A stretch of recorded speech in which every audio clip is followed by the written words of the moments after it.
Setahun, istri tak disentuh suami. Malam itu rahasianya terbongkar dan bikin nangis semalaman. Siapapun ingin menikah dengan orang yang mereka cintai, apalagi di zaman ini. Perjodohan disebut hal kuno yang ditentang banyak orang. Namun, namanya orang tua tentu hanyalah ingin yang terbaik untuk anak mereka.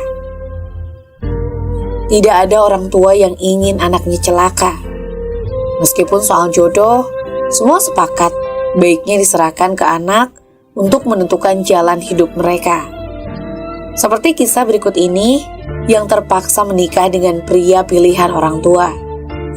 Berikut kisahnya dilansir dari Kisah Hikmah. Namaku Mariani. Orang-orang biasa memanggilku Aryani. Tahun 2007 silam, aku dipaksa orang tuaku menikah dengan seorang pria, Arfan namanya. Arfan adalah seorang lelaki yang tinggal sekampung denganku. Tapi dia seleting dengan kakakku saat sekolah dulu. Usia kami terpaut 4 tahun. Aku merasa risih sendiri dengan Arfan apabila berpapasan di jalan. Sebab sopan santunnya sepertinya terlalu berlebihan pada orang-orang. Geli aku menyaksikannya. Ya, kampungan banget gelagatnya. Setiap ada acara-acara ramai di kampung pun, Arfan tak pernah kelihatan bergabung sama teman-teman seusianya. Ya, pasti kalau dicek rumahnya pun gak ada. Orang tuanya pasti menjawab, Arfan di masjid nak, menghadiri pengajian.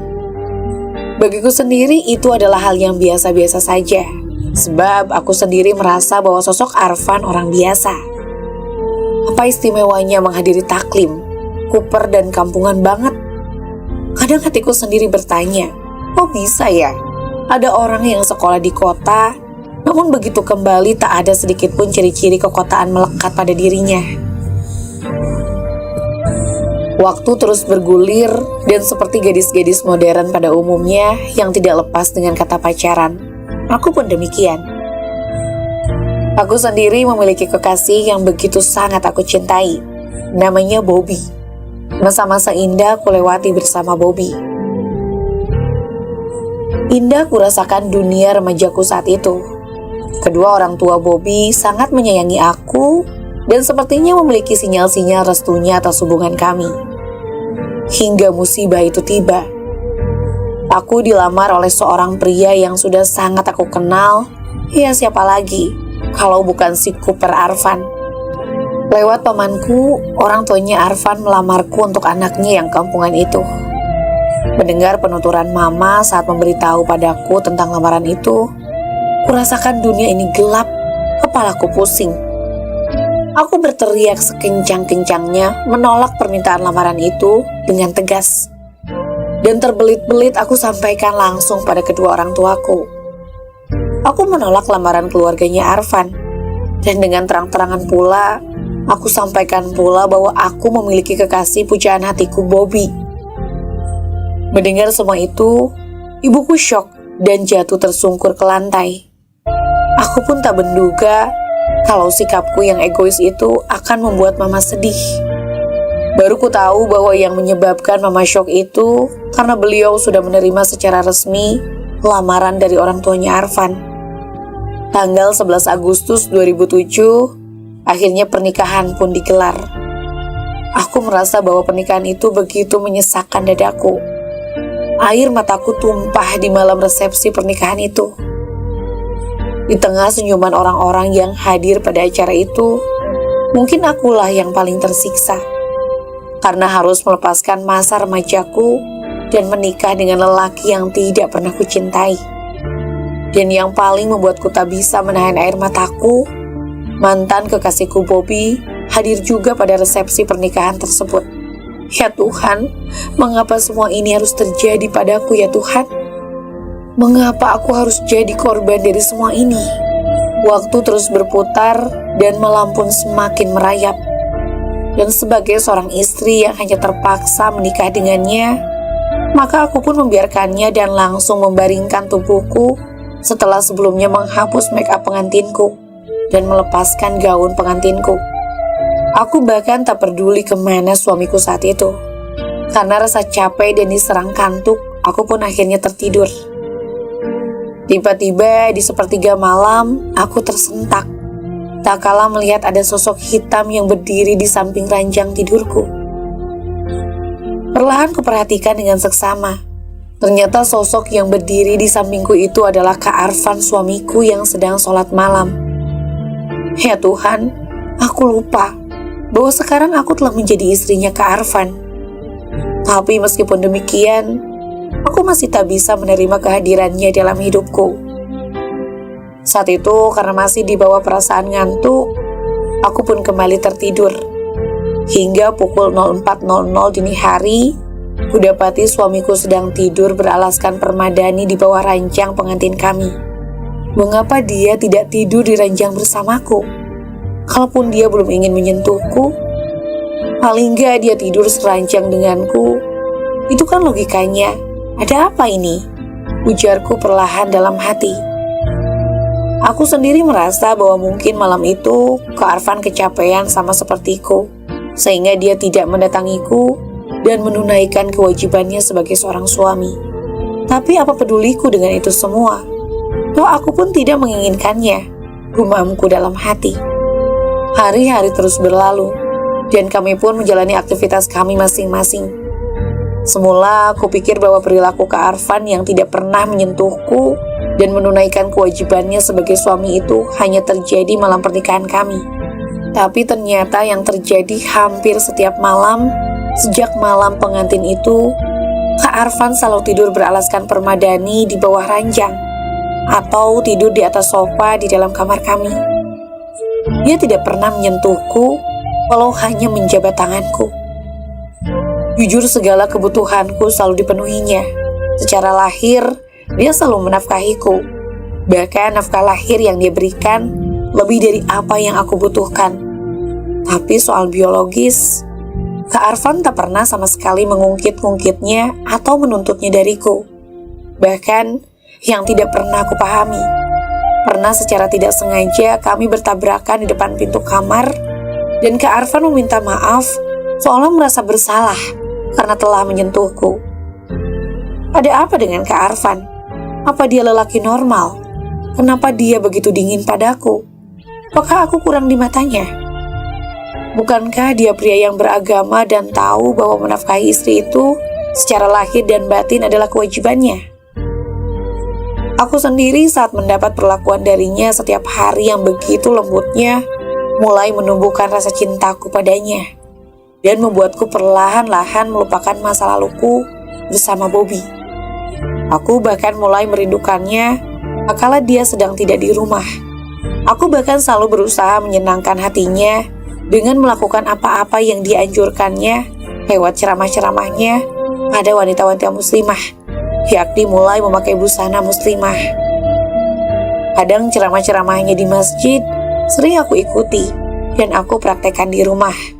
Tapi satu yang belum bisa aku mengerti darinya, entah mengapa, hingga setahun pernikahan kami, dia tidak pernah menyentuhku.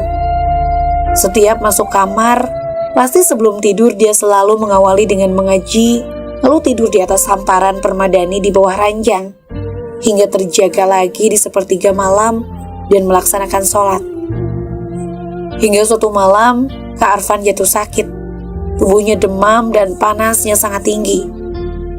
Aku sendiri bingung bagaimana cara menanganinya, sebab Kak Arfan sendiri tidak pernah menyentuhku. Aku khawatir dia akan menolak aku bila aku menawarkan jasa membantunya. Hingga akhirnya, aku tak kuasa menahan keinginan hatiku untuk mendekatkan tanganku di dahinya untuk meraba suhu panas tubuhnya.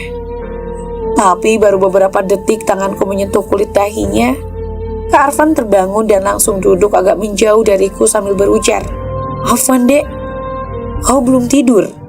Kenapa ada di bawah? Nanti kau kedinginan. Ayo naik lagi ke ranjangmu dan tidur lagi. Nanti besok kau capek dan jatuh sakit," pinta Kak Arfan padaku. Hingga akhirnya gemuruh di hatiku tak bisa kubendung juga. "Afwan kak, kenapa sikapmu selama ini padaku begitu dingin? Kau bahkan tak pernah mau menyentuhku, walaupun hanya sekedar menjabat tanganku. Bukankah aku ini istrimu? Bukankah aku telah halal buatmu?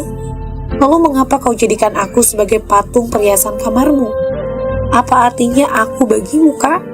Kalau kau tidak mencintaiku, lantas mengapa kau menikahi aku? Mengapa, Kak? Mengapa? Ujarku di sela isak tangis yang tak bisa kutahan. Tak ada reaksi apapun dari Kak Arfan menanggapi galaunya hatiku dalam tangis yang terseduh itu. Hingga akhirnya dia mendekatiku dan perlahan berujar padaku, "Dek, jangan kau pernah bertanya pada kakak tentang perasaan ini padamu. Karena sesungguhnya kakak begitu sangat mencintaimu. Tetapi tanyakanlah semua itu pada dirimu sendiri. Apakah saat ini telah ada cinta di hatimu untuk kakak? Kakak tahu dan kakak yakin, pasti suatu saat kau akan bertanya mengapa sikap kakak selama ini begitu dingin padamu. Sebelumnya kakak minta maaf bila semuanya baru kakak kabarkan padamu malam ini. Kau mau tanyakan, apa maksud kakak sebenarnya dengan semua ini?" ujar Kak Arfan dengan agak sedikit gugup. "Iya, tolong jelaskan pada saya, Kak. Mengapa kakak begitu tega melakukan ini pada saya? Tolong jelaskan, Kak," ujarku menimpali tuturnya Kak Arfan. Dek, kau tahu apa itu pelacur? Dan apa pekerjaan seorang pelacur? Kau istriku, Dek. Betapa bejatnya kakak ketika kakak harus memaksamu melayani kakak dengan paksa saat malam pertama pernikahan kita, sedangkan di hatimu tak ada cinta sama sekali buat kakak. Kakak tahu ada kau mencintai laki-laki lain. Alangkah berdosanya kakak bila pada saat melampiaskan birahi kakak padamu malam itu, sementara yang ada dalam benakmu bukanlah kakak, tetapi ada lelaki lain. Itu sama saja seperti membuatmu seperti pelacur. Kau tahu, Dek, sehari sebelum pernikahan kita digelar, kakak sempat datang ke rumahmu untuk memenuhi undangan bapakmu. Tapi begitu kakak berada di depan pintu pagar rumahmu, kakak melihat dengan mata kepala kakak sendiri kesedihanmu yang kau lampiaskan pada kekasihmu Bobby. Kau ungkapkan pada Bobby bahwa kau tidak mencintai kakak, dan kau ungkapkan pada Bobby bahwa kau hanya akan mencintainya selamanya. Saat itu kakak merasa bahwa kakak telah merampas kebahagiaanmu, dan kakak yakin bahwa kau menerima pinangan kakak itu karena terpaksa. Lantas, haruskah kakak egois dengan mengabaikan apa yang kau rasakan saat itu? Sementara tanpa memperdulikan perasaanmu, kakak menunaikan kewajiban kakak sebagai suamimu di malam pertama, sementara kau sendiri akan mematung dengan derayan air mata karena terpaksa melayani kakak. Kau istriku, Dek. Sekali lagi kau istriku. Kau tahu, kakak begitu sangat mencintaimu, dan kakak akan menunaikan semua itu manakala di hatimu telah ada cinta untuk kakak. Agar kau tidak merasa diperkosa hak-hakmu, agar kau bisa menikmati apa yang kita lakukan bersama.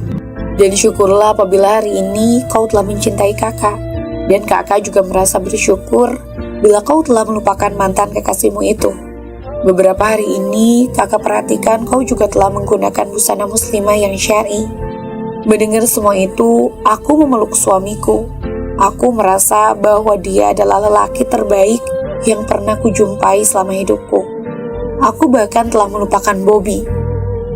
Aku merasa bahwa malam itu aku adalah wanita yang paling bahagia di dunia.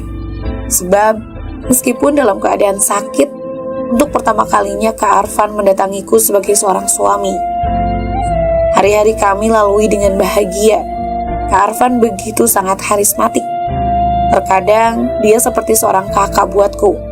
Terkadang seperti orang tua. Darinya aku banyak belajar banyak hal. Perlahan aku mulai meluruskan niatku dengan menggunakan busana yang tertutup semata-mata karena iman dan untuk menyenangkan hati suamiku. Sebulan setelah malam itu, dalam rahimku telah tumbuh benih-benih cinta kami berdua. Aku sangat bahagia bersuamikan dia. Darinya aku belajar banyak tentang agama. Hari demi hari kami lalui dengan kebahagiaan.